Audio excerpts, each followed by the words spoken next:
ازيكم يا شباب الميكس، عاملين ايه؟ النهارده فيديو جديد.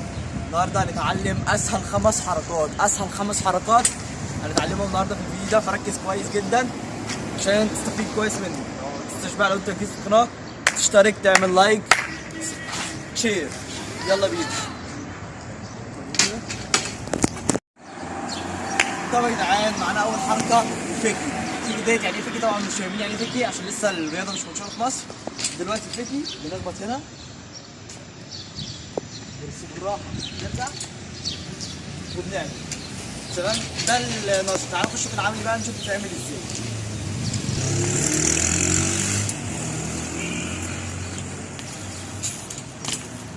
تمام. بخش ازاي؟ بخش بس ما ينفعش اخش جامد عشان لو دخلت جامد هنا البلي، هنا الهيدسيت يعني هيتكسر وبص الدنيا هتبوظ خالص عندي. تمام. فلازم اخش بالراحه كمان عشان ولا اتعور يعني اتفادى اي حاجه. لازم اخش بالراحه. تمام. تاني نجرب تاني دلوقتي.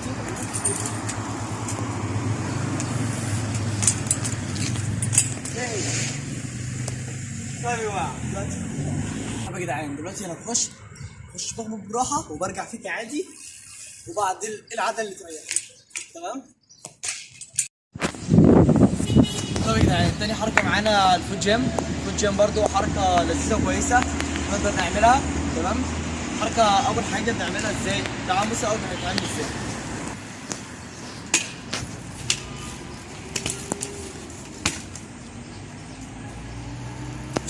تمام يا جماعه دلوقتي انا اول حاجه رحت جاي بدوس هنا برجلي اليمين، او انت لو على حسب لو انت اشول ممكن تدوس برجلك الشمال. تمام. بتدوس هنا بس ما ينفعش. برضه عايز اقول لك معلومه، ما ينفعش تخش تبقى على سرعه كبيره قوي. ما ينفعش برضه يا جماعه يبقى ماشيين على سرعه ولا سريعه قوي ولا بطيئه قوي، يبقى ماشيين على سرعه متوسطه. عشان طبعا لو مشينا على سرعه سريعه جدا هنتشقلب على وشنا وهنتعور ومش هيحصل حاجات لذيذه. تمام. وبرضه لو مشينا على سرعه واطيه مش هينفع برضه، مش هنرفع الارتفاع اللي احنا عايزينه، وبعدين ممكن ما ترتفعش اصلا. تمام. فلازم نكون ماشيين مع بعض بارتفاع متوسط. اعملها تاني.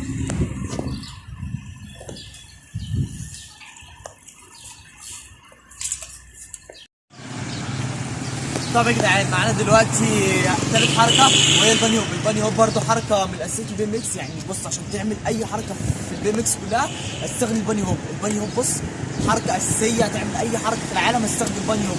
باني هوب. تمام. طب يا جدعان معانا دلوقتي اول حاجه في الباني هوب لازم عشان نعملها بص بتسحب البارد عليك اللي هو الجدون دوت يعني اسمه بارد، تسحبه عليك في نفس الوقت بتزق لقدام كده اهوت وبتبني رجلك. تمام. هنعملها عملي. يلا بينا.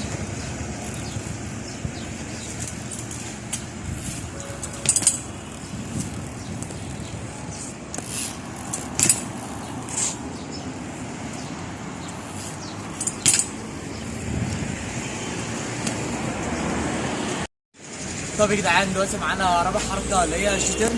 برضه حركه اساسيه برضه كويسه لازم نعملها برضه عشان تساعدك في اللي جايه برضه. عموما حركه لذيذه يعني بصراحه يعني كويسه. تمام. يلا بينا نجربها.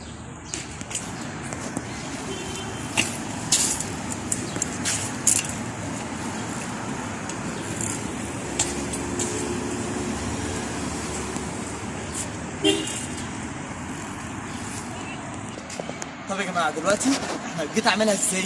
اول حاجه برمي الجزء اللي ورا ده الجسم شويه بس ما تغشمش واروح جاي رامي جامد وعلى طول على برضه بسرعه متوسطه وبرمي بالراحه كده. طب يا جدعان معانا دلوقتي خامس حركه واخر حركه المانيوال برضه حركه عموما بص من يعني المانيوال دي اساسيه جدا. وبص هتستخدمها عموما لما تبقى عموما لاعب بقى خلاص ومحترف كده هتستخدمها كتير جدا.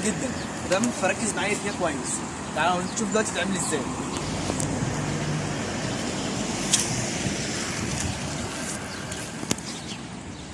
طب يا جدعان لو لاحظت ان انا بمشي مانيوال او طبعا ده يعتبر حصان من غير ما ابدل. تمام. ازاي؟ انا برفع من قدام وبالرجليه والركبه ديت طبعا بيوقفني على البدال بتحكم فيهم، يا اما بطلع قدام يا برجع لورا.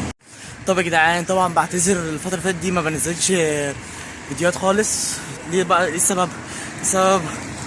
الطاره اللي تحت حب كان بايظ طبعا ما عرفتش خالص اصور فيديوهات، فاخدت الطاره من صالح وكده وبس وصورت يعني فيديو.